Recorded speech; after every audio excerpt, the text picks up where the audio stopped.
Welcome to Tele, a television magazine about entertainment, health, news, Caribbean cuisine, and the hottest Haitian artists.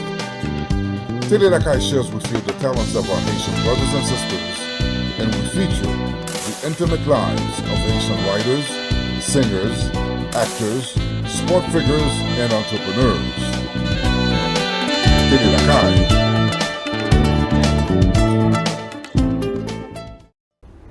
Good evening and welcome to Tele. I'm your host, Jimmy Jacques. Tonight on our show, my guest is filmmaker, author, and artist, Miss Michel Stephenson. So please sit back, relax, and enjoy Tele. We will be right back. See your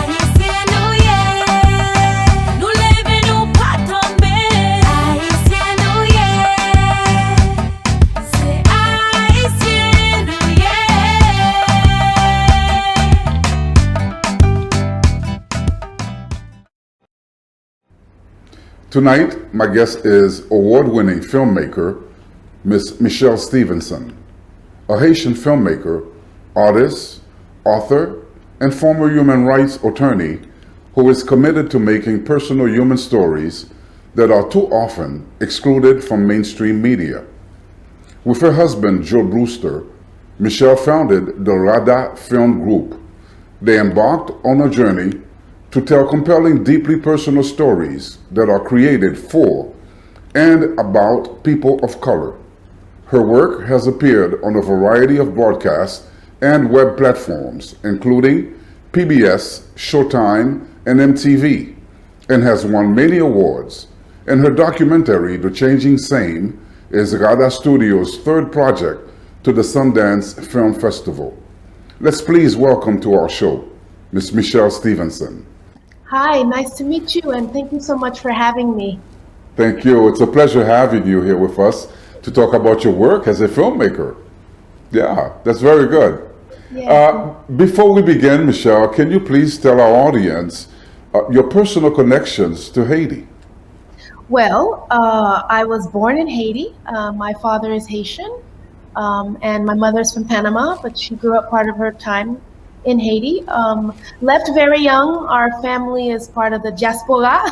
I left under, the dictatorship of Papa Doc Duvalier, and so a lot of our family left, and we were sort of like spread out sort of throughout the world. First came to New York City, Brooklyn, Queens, and then met up with other extended family in Canada. So a good part of my formative life was spent in Quebec, in the eastern countries, not too far from Montreal. But I would go back to Haiti regularly, actually, and spend my summers with my grandmother and my cousins who remained there. So, parle Creole too.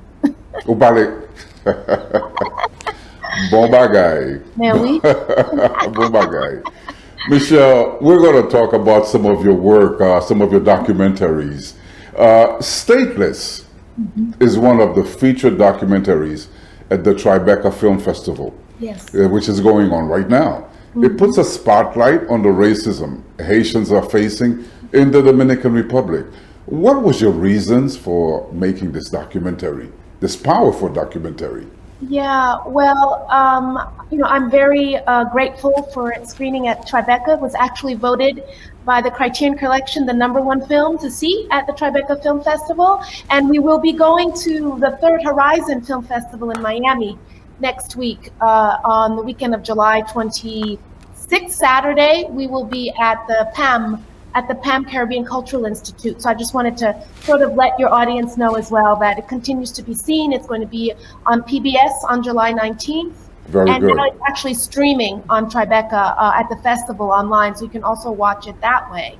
But my the personal reason, first, this is what's happening in the DR right now First of all, it touches me personally as a woman of Haitian descent.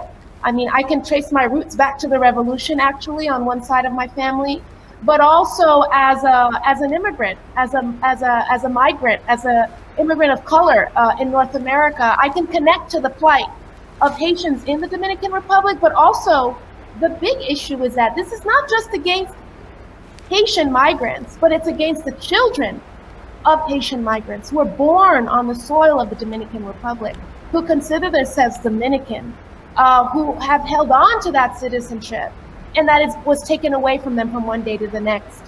And so the work that I do here at Gada Studio in Brooklyn, New York, we've been doing this work for almost 20 years now, is really shed a light on racial justice issues and centering our stories, our Black stories, in the middle, in the center, in terms of the people we tell the stories about, who we tell the stories with, and for whom. And so, I was just coming off a 13-year documentary I had done looking at the school system here in New York City.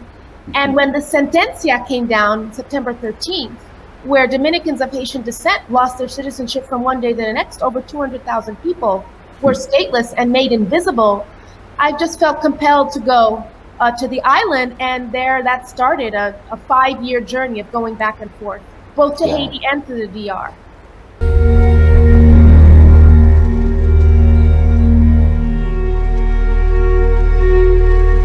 Te quiero contar la historia de una niña que se llamaba Moraime.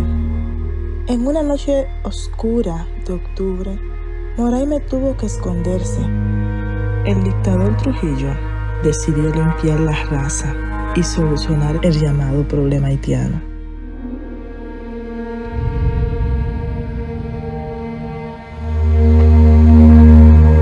Aquí pensamos en los 100 pesos, los 500 pesos de ahora, pero no vemos cómo vamos a vivir 4 o 5 años después. Y en eso que hay que pensar.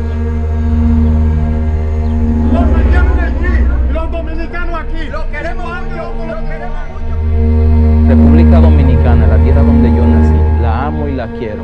Y no voy a vivir bajo la indiferencia de que soy un extranjero cuando yo nací allí.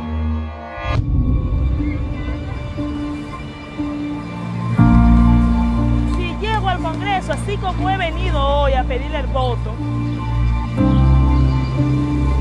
venir y sentarme con la gente de la 15, vamos a ver los problemas que hay aquí, por dónde lo vamos a encaminar.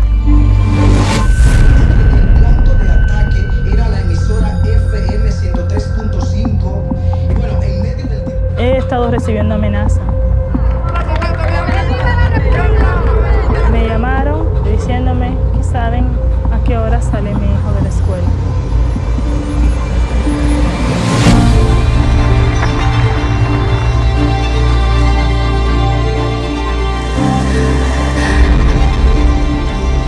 De nosotros depende que esto cambie. Yo me siento orgullosa de ser una dominicana de ascendencia haitiana. La gente del Lakay puede romper los límites que nos dicen que nosotros no podemos atravesar.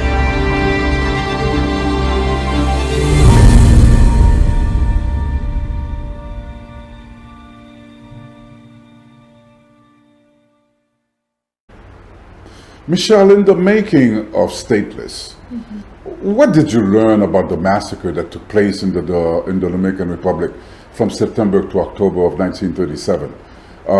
Ordered by the dictator, President Trujillo, where an estimated 12 to 15,000 men, women, and children of Haitian descent were slaughtered. What did you learn when you were in the DR? I mean, there's so many things that I learned. I mean, I think for me, even before starting the film, this sentencia felt to me part of a longer circle, right? That of which the massacre is a part. And what the biggest thing I think for me to know, and I feel for the audience to know, is that not enough people know about this genocidal extermination. That Exactly. it is part of our hemispheric history of the Western Hemisphere. That the fact that people were massacred in the Dominican Republic at the same time that lynchings were happening in Tulsa, or other people were being exterminated in the U.S., and violence against Black people in Brazil was happening. This is all interconnected and part of a wave of white supremacy, that we were just coming out of the U.S. occupation when this happened, and it's not a coincidence, right? And so the fact that there are no marked sites, there are unmarked grave sites, that we don't even know where the bodies are buried, and it is so important to commemorate. And so I try to do that in the film in a magical realist way, telling the story of one young woman by the name of Moraime, and her story of escape, where Haiti, interestingly enough, is seen as the symbolic site of liberation, right? It is the land of the Maroons. It is the land where perhaps we can find our full humanity. And that's what she was aspiring to in the story that we thread through. In my research phase, I was actually able to speak with both Dominicans of Haitian descent who fled and have lived in Haiti, who are now in their 90s and do not want to go back ever because of the trauma. They're in their 90s. I met with someone who was actually forced to dig the graves along the border near Dahomey. This was one of the persons that was actually there. Yes, that was actually there and had he's the one that dug the graves. He's someone who had dug the graves. Now, he claims that he was forced to by the military, that they would round up people and just open the graves and dig the graves to put bodies in. And then I also met a Dominican family that had actually hidden people, hidden some of their employees in their homes. So, it's a complicated story. It's a story that needs to be told, and it needs to be part of our larger commemoration, our larger understanding of genocide and extermination. I don't know if you've seen Raoul Peck's recent four-part series, Exterminate the Brutes. Well, this is part of that history that we really need to have a better understanding of, commemorate. And also, just one last thing about this is the importance of putting that story in is to understand that our main participant, Rosairis Diendomi Alvarez, who is a lawyer fighting for the rights of her community in the Batey, that she stands on the shoulders of the people like this young woman who died, the people who are tried to fight, who tried to flee, or those people who fled, so that there is kind of this connection to our ancestors and what they've done and what they've suffered, and that we must continue sort of that tradition and that fight. Would you say, Michelle, that was one of the worst genocides against Black people that took place in the 20th century that no one's talking about? Well, it's definitely one that needs to be told. I don't know enough about the largest. I mean, right now we've heard about what happened with the Germans in Namibia, who just recently admitted to their genocide. They were actually practicing these elements of extermination prior to the Holocaust, which was against Black people in Africa. I do think that we must note this anti-Black violence, state-sanctioned violence that happened along the border as part of this history of violence that we've suffered as a result of slavery, colonialism, and extermination. And that not enough is spoken about. And the more interesting thing also is understanding the depth of white supremacy. Like, this is not something that was ordered by white Europeans. This is something that was ordered, as far as I'm concerned, by other Black people, right? Who have suffered the same type of injustices, but the self-hatred is so deep, right? That you can not see the other, who really is kind of like you, as someone who is different. And so you're doing the dirty work of white supremacy. Well, you will never be accepted by these people. Would you say that the ruling from the Dominican Republic's Constitutional Court, the ruling that those born to illegal migrants in the country did not have the rights to citizenship of anyone with Haitian parents, retroactive to 1929, as basically the same sort of genocide as the one in 1937, but without the violence? Oh, yes, absolutely. I see statelessness as a mode of extermination without needing a machete or a gun, right? Mm-hmm. The worst thing you can do when it comes to anti-Blackness is to render someone invisible, where they have no rights, they are not seen, they are not human, they are not citizens. It is the extreme form of that act. I do want to say one thing though. A large part of these are not illegal migrants, right? If we understand the history, many of these the cane cutters who came were brought in by the government, right? And some of them were never given the proper papers because the government was not interested in doing it. So it's important for us to name these things the right way. These are not illegal migrants. These are migrants who were brought here in agreement with the Haitian government, right? And these are their children who had legitimate birth certificates because birthright citizenship was recognized by the Dominican Republic, as it is as most part of the Americas. People gain their citizenship through where they're born. So it's important for us to name things the right way. And often people think about, no, we're talking about Dominican citizens, people who were born in the country. It would be like here in the United States. It doesn't matter who your mother or father is. If you are born in this country, you are an American. That's right. And imagine if that was changed from one day to another. And under Trump, they have been trying to do this along the Texas border. There are some New Yorker reports saying that children born near the border in Texas to undocumented immigrants have been refused birth certificates, have been refused to be given birth certificates. So it's basically the same thing that happened in the DR that they're trying to do here as well. Yes, yes. Wow. And so the government, after there was a huge outcry, internationally on this denationalization that happened. So the government, created some rulings that were more of a bureaucratic labyrinth than anything else, that allowed certain loopholes to open for some people to get some kind of papers, but you were put in a different registry, which is basically what they did in Germany, right? You're not a full citizen. We're going to record you in this, and I'll have a full list of who's Dominican of Haitian descent or who is Haitian. So if I need to find you, I can find you. And so they were not full legitimate, but when you're in a dire situation, you take what you can get. And so we see some of that in the film with Rosa Iris, trying to help people get whatever papers they can get so that they can at least feed themselves, as they fight for the right, for the real, the real legitimate right that they have. Michelle, prior to making the documentary, Stateless, I'm sure you had a plan of attack. You had a storyboard of how you saw things for the documentary. Did that storyboard change once you were in the DR and started the documentary? Did you encounter other things that you said, wow, this got to be we have to include this in there? Oh, yes. Many things change, and that is the beauty of sort of observational filmmaking. You come with a plan, but you have to be flexible enough to listen to your participants, the people who are collaborating with you, to see a story that might be equally as important or that can get you where you want to, but in a different way. And with Rosa, she was such an amazing sort of partner in this. And when we found out that she was actually running for Congress, to fight corruption, but also to fight for the rights of Dominicans of Haitian descent from the Batey to change their sort, she thought that maybe running for office would be a possibility, right, to make some change. To make a change. And we followed that campaign.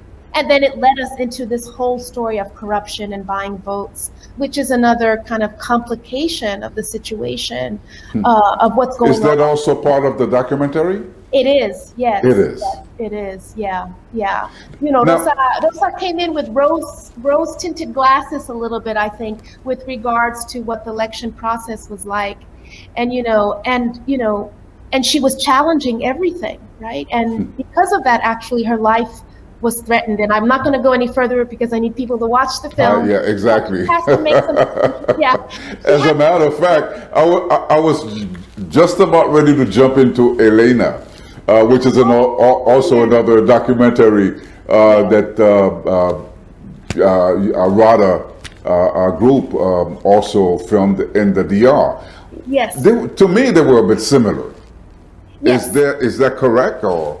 Yes. So this is what happened is that, in fact, Elena was a participant just like Rosa Iris was, and I was following them both over the course of the 5 years that we were going back and forth. And when it came for us to go into the edit room, Elena's story didn't interweave as well as we had wanted to in terms of the larger story, especially with the elections coming in with Rosa Iris running for office. So we decided to do a separate film for Elena, who has a slightly different, trajectory in her journey. Elena actually ends up getting her papers, but it's through, that process that I just mentioned. That's not quite 100% citizenship, but she's able to do everything that she needs to do, including voting. Right, and so it's a story that has a more kind of a happier ending for her in the sense that we do see her get her papers. She participates, in voter observation. So it's kind of the other side of the coin. And we really wanted to make sure that her story was told as well, because it's all very complicated in terms of the decisions people make and how they deal with their status. Okay, and she did get her papers. She was able to get the documents. She was able to get documents, but again, these are not the full, and she recognizes it, that this is not the full legitimate recognition. It's this document, this sort of certificate that's only legitimate as of a certain date, from which she sort of has all her rights, but it's still not anchored in the Constitution, and it still creates a level of vulnerability with regards to the state, that there's certain aspects that are not protected for her. But, it's the next best thing, and when we're in that situation, she was in university, she needed to go to university, she needed to study, she needed these papers, and they allow her, to be able to be seen, right? So now she's in the States. No, Elena's still in the DR. She's working. Elena's still in the okay. Oh yeah, Elena's still in the DR. She's working in with an organization called Reconocido, and they work on the rights of Dominicans of Haitian descent and Haitian migrants. Rosa Iris is in the States. She's in Pittsburgh. Yes. She's the one who ran for office. She did not win. I'm sorry? Unfortunately, she did not win. Is that correct? Win, no, but she did not. Giving the whole story away. Excusez-moi. M'pas dire rien encore. No more, okay? No more. But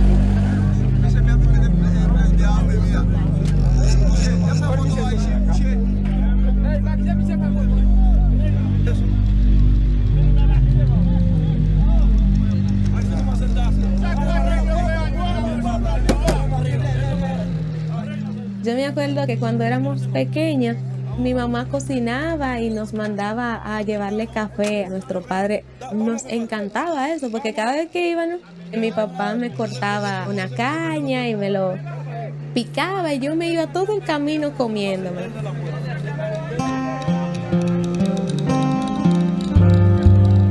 Sabes que el batey queda dentro y los campos de caña quedan cerca. Era una vida bien feliz y que jamás pensó que después de ser grande pues uno iba a tener que pasar por tantas cosas.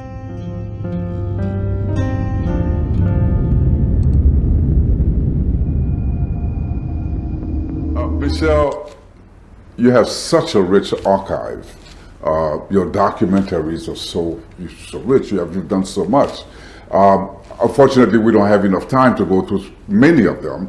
But another one that I would like to just talk about is your documentary on American Promise, which is a coming-of-age story exploring the lives of two African American boys and their families, and one of the boys is your son. Yes. How was that like, working with your son on the set, doing the documentary?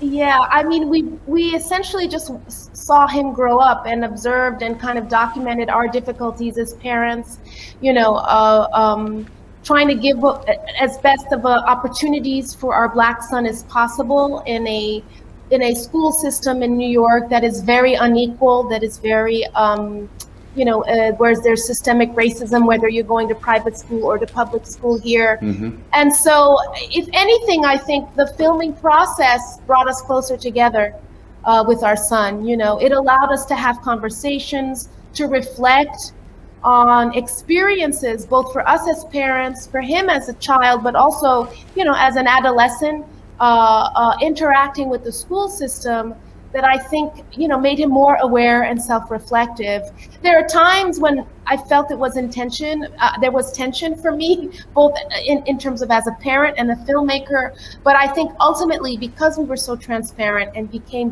and allowed ourselves to be vulnerable with him and on screen, it not only helped us as a family, but I think it served as a reference point for many families, Black families across the country, who are dealing with, raising their children and the choices they need to make about school. Mm-hmm. It is one of the most hot button issues when it comes to racial justice, is the education system and access. And who doesn't want to give up power? Who doesn't want to give up the privilege? And those who are trying to create a more equitable environment. Yeah. What did you learn as far as having him? Because that documentary took quite a while to make. What did you learn from the public school systems and having versus the school system that your son was in New York City? What was the difference? What did you see? How did that affect him growing up? Well, I mean, there's a lot of things. I think from a bigger sort of bird's eye point of view, when it comes to school systems, there is no good choice.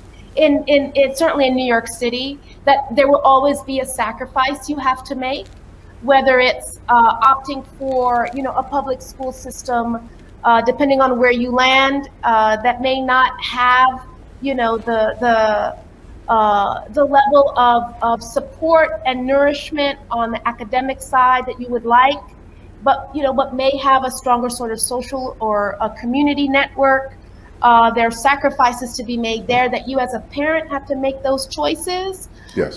Versus a place like where my son ended, where it could be termed to be academically rigorous, but at the same time, without the proper scaffolding, the social emotional is a huge cost that some of our children have to make, and that we as parents have to see how we can fill in. So either way is a sacrifice. We just have to figure out as parents, what do we feel is the best choice and the best way. And I think one thing I learned, I was probably, for my first child, a little over anxious about what success meant or looked like for him.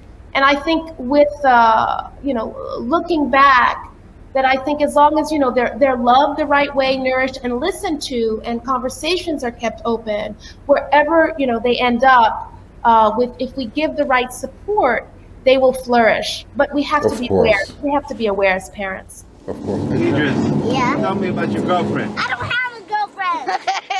You're just shy. I'm not shy.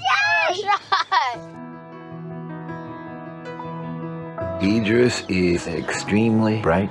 Shayon's creativity is exceptional.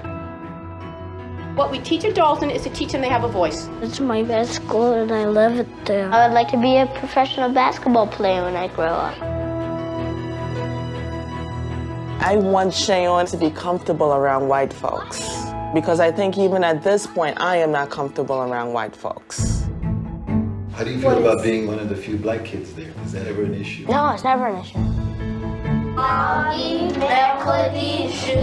Good try, Idris! Dalton will open doors for him for the rest of his life. You see the inauguration? At one point, I was thinking what we're doing could pay off in something like this. Not that I want you to be the president of the United States. I'm not going really good in school. I get really frustrated. My basketball team, they said, oh, you talk like a white boy. They told us that our son is a hard-to-manage guy. They don't know him. There's a cultural disconnect between independent schools and African-American boys, and the question is why? I hate school. It's bad, it's hard. The problem is focusing in class. After you leave Dalton, where do you go? I really don't want to leave. I don't think it was, frankly, a good match for him. I'd be better off if I was white. Isn't that true? This is unacceptable. Sit up! It's laziness. Something is wrong with my child. People would say, wow, you're controlling his entire life. Well, I think we weren't controlling enough. Dad is not giving up on you. I'm hard because I want you to be a better man than I am. I think I'm ready for college. I can't take life for granted. This feels so right. It's just calling my name. There's nothing you can't do in this world. We back you up all the way. Triumph Award goes to Shay Summers. This is just the beginning. Even through all the struggles, I feel like I'm going places. You should be proud. One last film, Michelle. The Changing Same. Yes. Which is an official selection at the Sundance Film Festival, which takes us on a journey of time travel of the last routes of Claude Neal, is that correct? Yes. Who was brutally hunted down and lynched by a mob of white men in 1934 in Mariana, which is a town in the middle of the Florida Panhandle. What was that documentary like? And take us through the journey, because apparently through the lens, this is what you did. Yeah, well, there are two projects that came out of that Mariana incident, and just historically to know, that was just 3 years before the massacre in the DR, right? So it was in the air, all of this violence against Black bodies. So we did first a short film, which is on PBS, called The Changing Same, commemorating this run that Lamar is a person we followed. He's a poet and professor who does a run to commemorate the lynching of Claude Neal in his town in Mariana, Florida. And spending time there, we realized that people don't want to talk about it. People don't want to. People are in terror still. They still feel terrorized and are afraid to speak to it. And that he himself received sort of threats, and the daughter of Claude Neal received threats around this commemoration.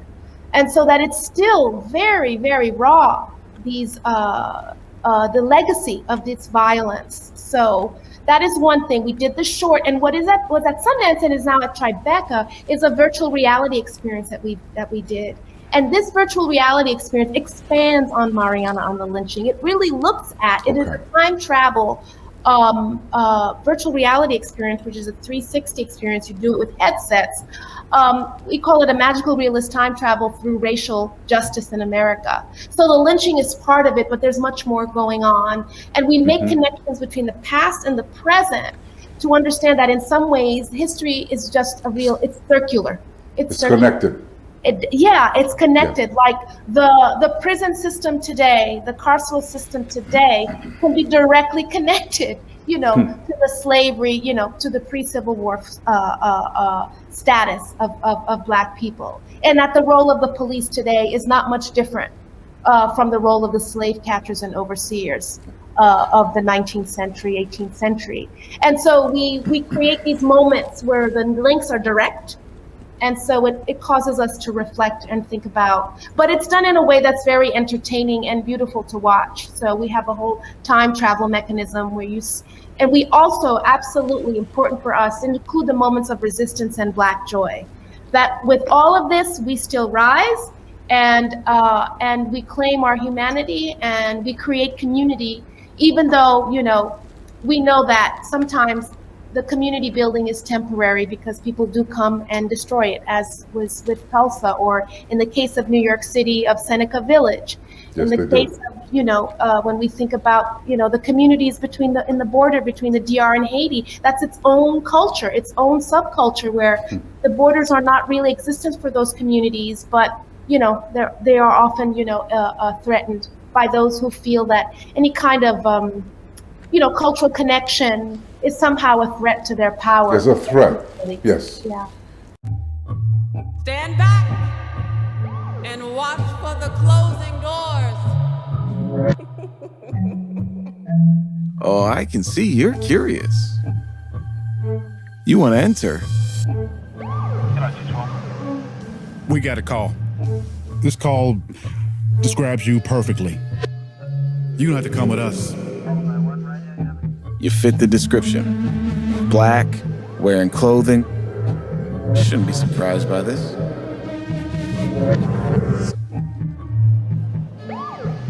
Listen, these are some serious charges. A Class D felony assault carries a 3 to 7 year sentence in this state. I was just in the wrong place at the wrong time. I'm a free man. What's it gonna be? Guilty or not guilty?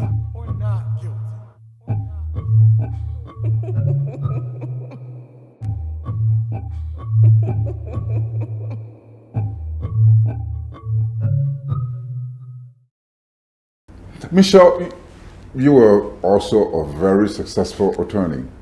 What made you go? You were an attorney. Yes, yes. Successful attorney. Yes. What made you go into the film industry?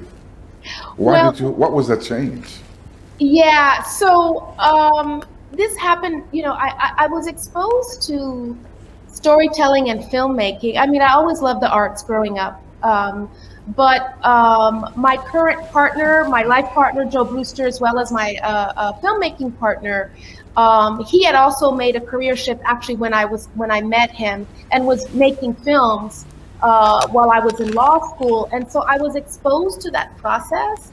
And I actually made a short documentary during my summer in law school, and just fell in love with the format and the engagement, and felt like, for me, cultural change has to come before legal change, right?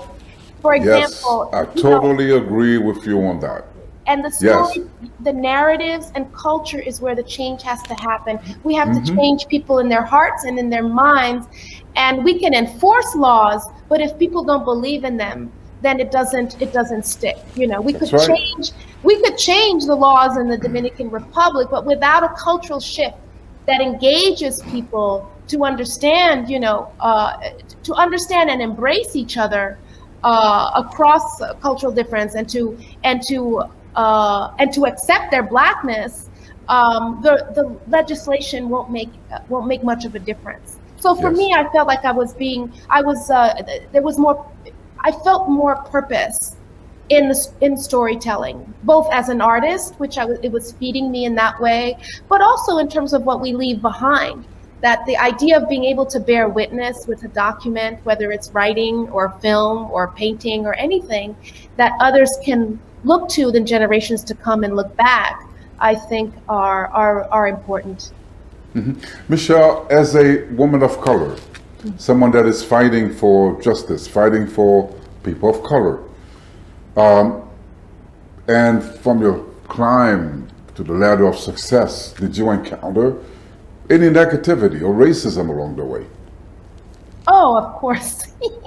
Yes, I did. I mean, absolutely. I think certain things I can pinpoint to directly, other things, are more indirect, but I'm certainly suspicious of. I think that even my trajectory as a filmmaker and the time that it's taken probably would have been different if I were of a different heritage. But I also recognize the privilege of being a lighter skinned woman and what that looks like compared to my darker skinned partner, compared to other women who present differently, that certain doors were probably open to me in a much easier way.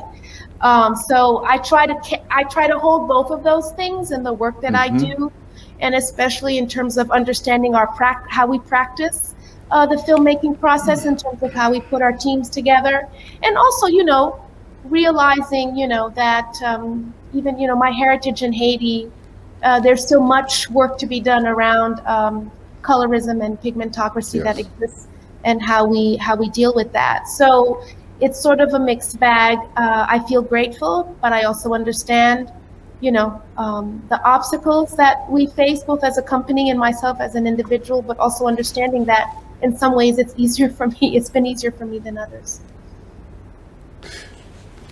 You have your son, and every Black mother have that talk with their son.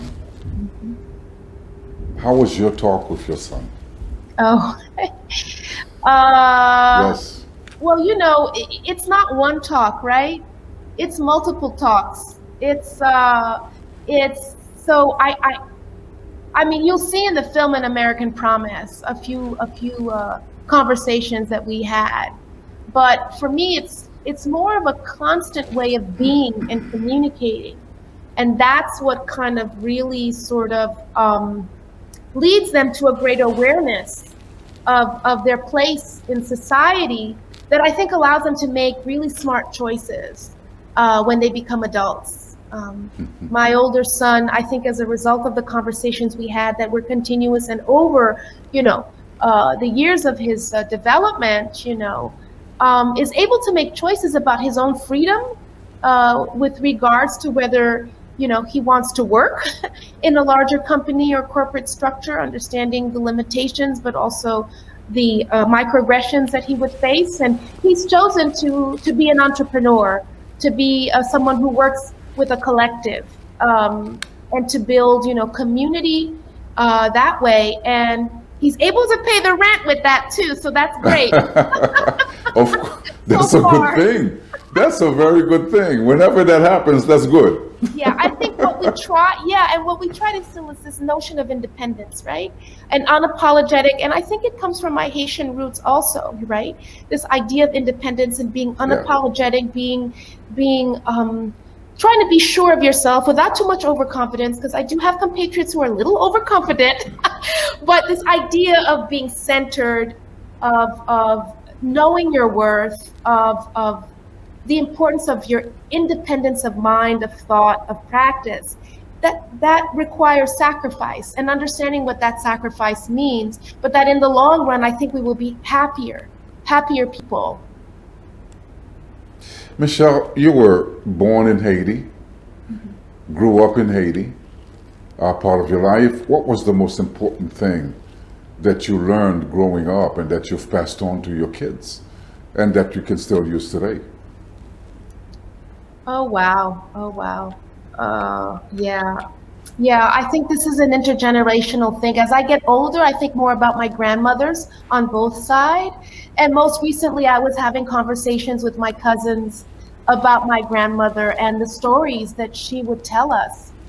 When I was middle school going into high school, those stories were so important. I mean, she comes from the generation where they resisted the U.S. occupation, and I remember those stories of the Kakul, and even her, what she was able to do with her family in terms of the resistance. And I think that sort of, I think that trickled down to even the way I live my life, and trickle it down to actually my son, who's created a collective called Movers and Shakers, where they're doing augmented reality monuments that are BIPOC monuments that you can have on your phone that commemorate, historical Black icons. And the first augmented reality monument he did was to Toussaint Louverture. Oh, wow. And having spent very little time in Haiti, but understanding kind of the importance of that history. The importance of that, yes, of Toussaint. Yeah, of Toussaint. And the revolution. In the revolution, but also in our entire hemispheric understanding, yes, that impact on our own history as a hemisphere and even the United States. And so, I like to think that sense of, intergenerational sort of pride and recognition and independence continues. Yeah. What advice would you give to a young viewer who would like to get in the film industry? What would you tell them? Wow. Well, a couple of things. First, don't quit your day job.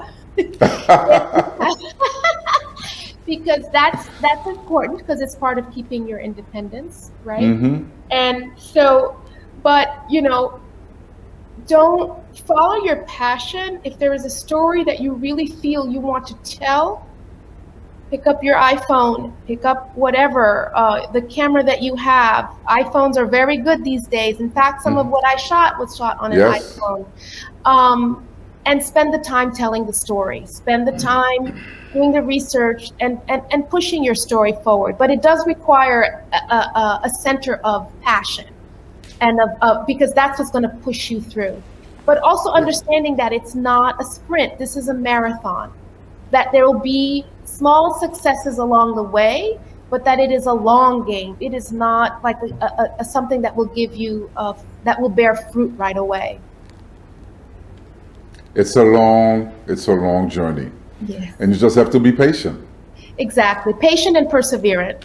Yes, and perseverance.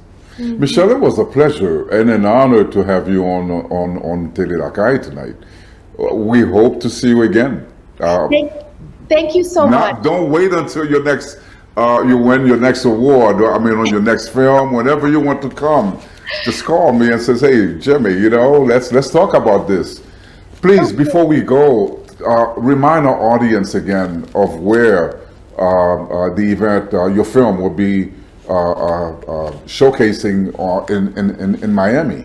Okay. Please. Well, thank you so much, Jimmy, for this time. It was really a pleasure to have this conversation. I think some of these issues are really important and dear to my heart, so I appreciate it. Stateless is showing at Tribeca through the online portal, so you can see it virtually. Just go on Stateless Tribeca, and it'll come up right away, and you can get your ticket and watch it, and it'll be through Sunday, June 20th. But then after that, it's also going to be, for those of you who are in Miami, at the Third Horizon Film Festival. We're having a special screening. Rosairis, our main participant, will be there. I will be there as well as the folks from Incultured Company. We will be screening the film and having a panel on Saturday afternoon, June 26th at 3 p.m. at PAM, the Perez Art Museum, Caribbean Cultural Institute. We're also having a screening with Incultured Company. I don't know if you know that organization. On Thursday, June 23rd, in the evening, where we're going to have a Q&A, but we're raising money for the legal representation in DR for Dominicans of Haitian descent and Haitian migrants who are sort of fighting the bureaucracy to gain their papers. So there's a lawyer team there that does specifically that, and many of those lawyers are of Haitian descent. And so we're fundraising for them on June 23rd, and you can find that information on the Incultured Company .com website and their Instagram handle. And if you want to see more about our films, we are at RADA Studio, radastudio.org, and there's information about Elena, the film as well, which will be on Vice TV, as well as it's going to be at the Black Star Film Festival in Philadelphia in August. Great. Michel, thank you very much. Thank it's you. It's a pleasure again having you here. Thank you so much. Thank you. Goodbye. Bye.